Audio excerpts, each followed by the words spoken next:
An interesting report got released about 2 weeks ago that showed 60% of home care providers are getting it wrong when it comes to deciding what their clients can spend their home care package funding on.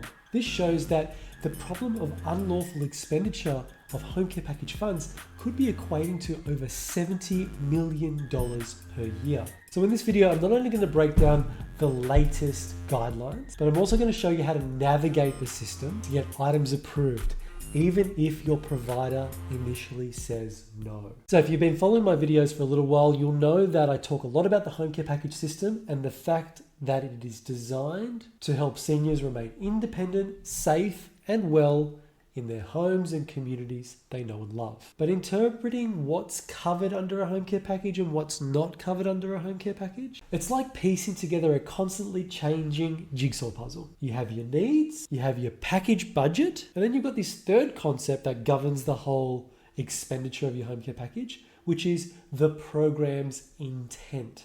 And it's these three pillars that decisions are made on how the funding can be spent. And if you're feeling a bit perplexed or even frustrated, you're not alone. This stuff is tricky. In fact, that recent report I mentioned earlier, the one that found over 60% of home care providers are misinterpreting the guidelines. These are the industry professionals, the ones that are on the front line in making the interpretations as set out by the government. 60% of them are getting it wrong.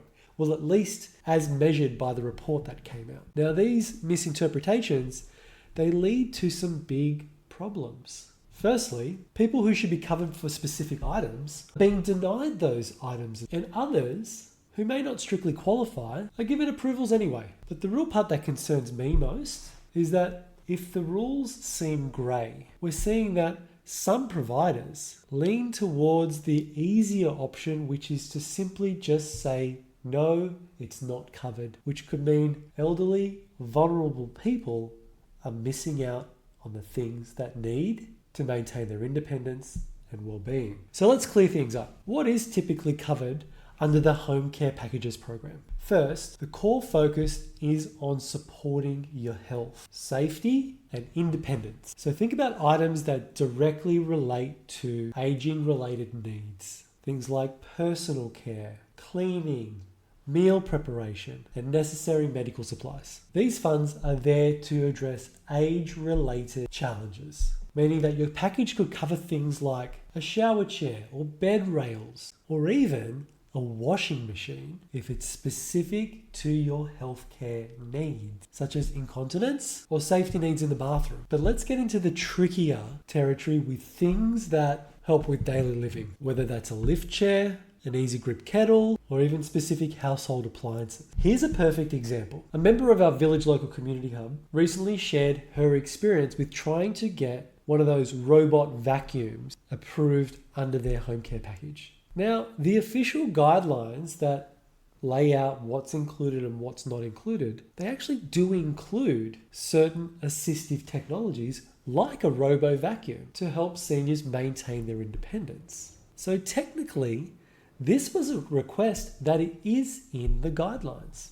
But here's what happened. Her provider refused, saying it was unnecessary and even a risk to this person's well-being, and that a traditional vacuum cleaner at an upper budget of $500 would be a more appropriate solution. Now, this may seem unfair, but the provider has some discretion in this situation. The government mandates the provider to look at an individual's care plan, assess whether the request made meets safety, health, and well-being needs, and upholds independence, whilst also being in the spirit or intent of the program, the home care packages program, and the client has the overall budget allocation. As you can see, there's a few things to balance here that the provider's doing here. And with all that, decide if it is the best use of the home care package funds. Now remember, it's not the provider that's coming up with the rules here.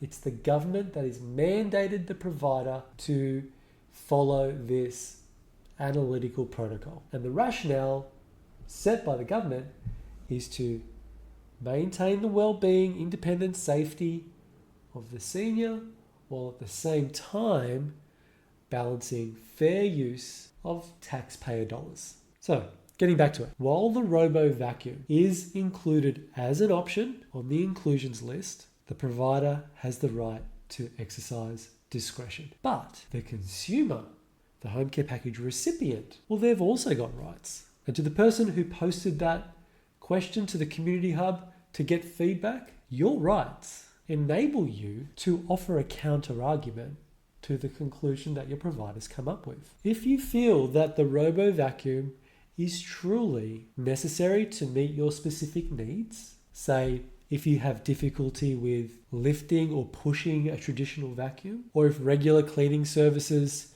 don't address certain challenges you face, then feel free to make that case. This is where understanding the inclusions list on our Village Local Community Hub website can be incredibly useful. This list shows what other people are getting approved. So you can see how similar requests have been handled. You could use that argument to strengthen your own argument. Now, just to be clear, just because one person got an item approved for their own situation doesn't by default automatically enable you to get it approved for your situation. I mentioned something very important just then. The care plan. The care plan needs to document the health and well-being situation that you're in, and the care plan needs to reflect your scenario. And then for any requests you made need to be in line with the delivery and execution of that care plan. So if it's not part of the care plan or it doesn't relate to the care plan, you are going to have a lot of trouble, or at least the provider will have a lot of trouble in justifying the expenditure you may be asking for, even if it's on the approved expenditures list as set out by the government. So with all that in mind, if you're experiencing pushback when it comes to asking for your home care package funding to be used to purchase specific items, but your provider's saying no, here's a step-by-step approach for advocating for yourself. Step 1, refer to the guidelines. The guidelines are on your side when it comes to assistive technology, daily living aids, and even certain household appliances that are requested to help you maintain your independence. The second thing you want to do is to highlight your personal needs. Use your care plan, the care plan that is documented or is co-created with your provider. Use that care plan to show why the item is necessary. Maybe lifting a vacuum or bending over isn't safe anymore. And because of this, the robo vacuum would help you stay independent. And then step number 3, use the inclusions list as backup. Visit the Village Local Community Hub website, look at the inclusions list there, what other people are getting approved, have a look at their circumstances that they've described, and this provides you with real life examples of what others have achieved. And it's a great tool to even show to your provider to highlight the fact that your request isn't out of the ordinary and has been approved in similar situations to yours. Just remember, folks, it's just all about connecting the item that you're requesting to your care goals, the ones that are listed in your care plan, and then using the resources to build your case. And if you ever feel unsure or you hit a wall, just remember, there are thousands of people in the Village Local Community Hub that you can simply ask a question to and get their feedback from. This is a great way to brainstorm solutions to the barriers that you may be faced with. At the end of the day, it's your support, and you deserve the right to have the tools you need to stay safe and well in your home. If this video's helped, consider giving it a like and also subscribing to the channel. And if you're not already part of the Village Local Community Hub, go over and join. It's totally free. And for many, it's been a life-changing experience to be able to connect with so many older Australians across the country who are on the same path and making the most of the aged care journey. Thanks for watching, and I'll see you in that next video.